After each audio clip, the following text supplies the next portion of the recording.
Hi friends, welcome to Aishwarya channel.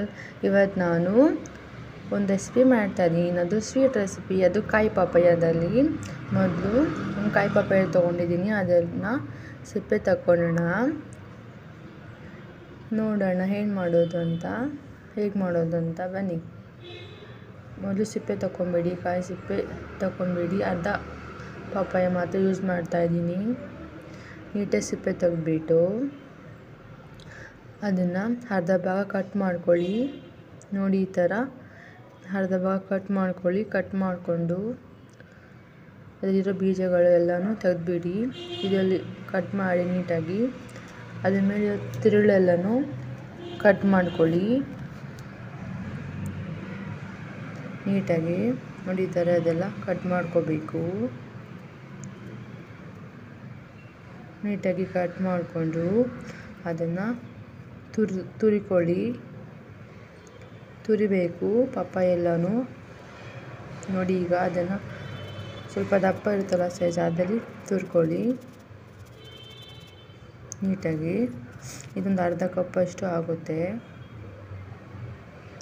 ನೋಡಿದ್ರಲ್ಲ, ಅರ್ಧ cup ಅಂದರೆ 1 ಕಪ್ಪಷ್ಟು ಪಪ್ಪಾಯ ಆಗುತ್ತೆ. ಅರ್ಧ ಪಪ್ಪಾಯದಲ್ಲಿ ಒಂದು ಬಟ್ಲಿಗೆ ಹಾಕ್ಕೊಂಡ್ರೆ ಫುಲ್ ಆಗುತ್ತೆ. ಇವಾಗ ಇದಕ್ಕೆ ತುಪ್ಪ 2 ಸ್ಪೂನ್ ಹಾಕಿದ್ದೀನಿ. ದ್ರಾಕ್ಷಿ ಗೋಡಂಬಿ ಹಾಕಿದ್ದೀನಿ. ಚೆನ್ನಾಗಿ ಫ್ರೈ ಮಾಡ್ತಾಯಿದ್ದೀನಿ. ನೋಡಿ, ಚೆನ್ನಾಗಿ ಫ್ರೈ ಮಾಡ್ತಾಯಿದ್ದೀನಿ. ಇವಾಗ ಅದಕ್ಕೇ ಚೆನ್ನಾಗಿ ಫ್ರೈ ಮಾಡಿ ಇಟ್ಕೊಂಡು ಒಂದು ಪ್ಲೇಟಲ್ಲಿ ಹಾಕಿಟ್ಕೊಂಡಿದ್ದೀನಿ ದ್ರಾಕ್ಷಿ ಗೋಡಂಬಿ. ಇದಕ್ಕೆ ಶಾವಿಗೆ ಹಾಕ್ಕೊತಾ ಇದ್ದೀನಿ ಅರ್ಧ ಕಪ್ಪಷ್ಟು. ಇದು ಚೆನ್ನಾಗಿ ಫ್ರೈ ಆಗಿದೆ. ಈಗ ಇದಕ್ಕೆ ಪಪ್ಪಾಯ ಹಾಕ್ಕೊತಾ ಇದ್ದೀನಿ. ತುರಿದಿರೋ ಪಪ್ಪಾಯ ಎಲ್ಲ ಚೆನ್ನಾಗಿ ಫ್ರೈ ಮಾಡ್ಕೊಳ್ಳಿ. ಒಂದು 5ರಿಂದ 10 ನಿಮಿಷ ಚೆನ್ನಾಗಿ ಫ್ರೈ ಮಾಡ್ಕೊಂಡಾದ್ಮೇಲೆ ಇದಕ್ಕೆ ಹಾಲು ಹಾಕ್ಕೊಳ್ಳೋಣ. 2 ಲೋಟ ಅಷ್ಟು ಹಾಲು ಹಾಕ್ಕೊಳ್ಳಿ. ಚೆನ್ನಾಗಿ ಕಾಯಿಸಿರೋ ಹಾಲು 1-2 ಲೋಟ ಅಷ್ಟು. ಇದಕ್ಕೆ 1-1.25 ಕಪ್ಪಷ್ಟು ನೀರು ಹಾಕ್ತಾಯಿದ್ದೀನಿ. ಅಂದರೆ 2 ಲೋಟ ಹತ್ರ ಸಾಕಷ್ಟೇ.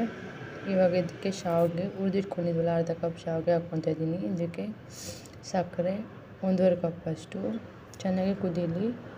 ಚೆನ್ನಾಗಿ ಕುದ್ದಾದಮೇಲೆ ಮಿಲ್ಕ್ ಪೌಡರ್ ಹಾಕಿ ಚೆನ್ನಾಗಿ ತಿರ್ಸ್ಕೊಳ್ಳಿ. ಚೆನ್ನಾಗಿ ತಿರ್ಸಾದ್ಮೇಲೆ ಬಿಟ್ಬಿಡಿ. ಮಿಲ್ಕ್ ಪೌಡರ್ ಅರ್ಧ ಕಪ್ ತೊಗೊಂಡಿದ್ದೀನಿ.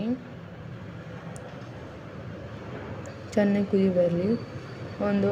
ಚೆನ್ನಾಗಿ ಬೇಯಬೇಕು ಶಾವಿಗೆ ಮತ್ತು ಪಪ್ಪಾಯ. ಚೆನ್ನಾಗಿ ಬೆಂದಾದಮೇಲೆ ನೋಡಿ, ಮುಟ್ಟಿ ಬೆಂದಿದ್ದಾದಮೇಲೆ ಸ್ಟವ್ ಆಫ್ ಮಾಡಿಬಿಡಿ.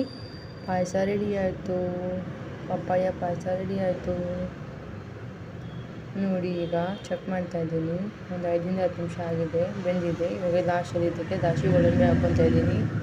ನೋಡಿದ್ರಲ್ಲ, ಈಗ ಪಪ್ಪಾಯ ಪಾಯಸ ರೆಡಿ ಆಯಿತು. ಇದನ್ನು ಒಂದು ಬೌಲ್ಗೆ ಹಾಕ್ಕೊತಾ ಇದ್ದೀನಿ. ನಿಮ್ಗೆ ಈ ವಿಡಿಯೋ ಇಷ್ಟ ಆದರೆ ಫ್ರೆಂಡ್ಸ್ ಆ್ಯಂಡ್ ಫ್ಯಾಮಿಲಿಗೆ ಶೇರ್ ಮಾಡಿ. ಈ ರೆಸಿಪಿ ಇಷ್ಟ ಆಯಿತು ನನ್ನ ಚಾನಲ್ನ ಸಬ್ಸ್ಕ್ರೈಬ್ ಮಾಡಿ. ಇನ್ನೂ ಹೊಸ ರೆಸಿಪೀಸ್ ತೋರಿಸ್ತೀನಿ. ಎಲ್ಲ ಥರ ವೀಡಿಯೋಗಳು ಹಾಕ್ತೀನಿ. ನನ್ನ ಚಾನಲ್ನಿಗೆ ನೋಡ್ತಾಯಿರಿ. ಲೈಕ್, ಶೇರ್ ಆ್ಯಂಡ್ ಸಬ್ಸ್ಕ್ರೈಬ್ ಮಾಡಿ.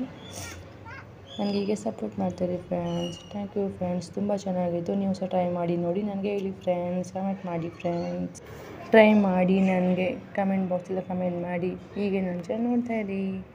ಎಲ್ಲರೂ ನೋಡಿದ್ದಕ್ಕೆ ನನ್ನ ಚಾನಲ್ನ ಥ್ಯಾಂಕ್ ಯು. ವಿಡಿಯೋ ನೋಡಿದ್ದಕ್ಕೆ ಎಲ್ಲರಿಗೂ ಥ್ಯಾಂಕ್ ಯು ಸೋ ಮಚ್.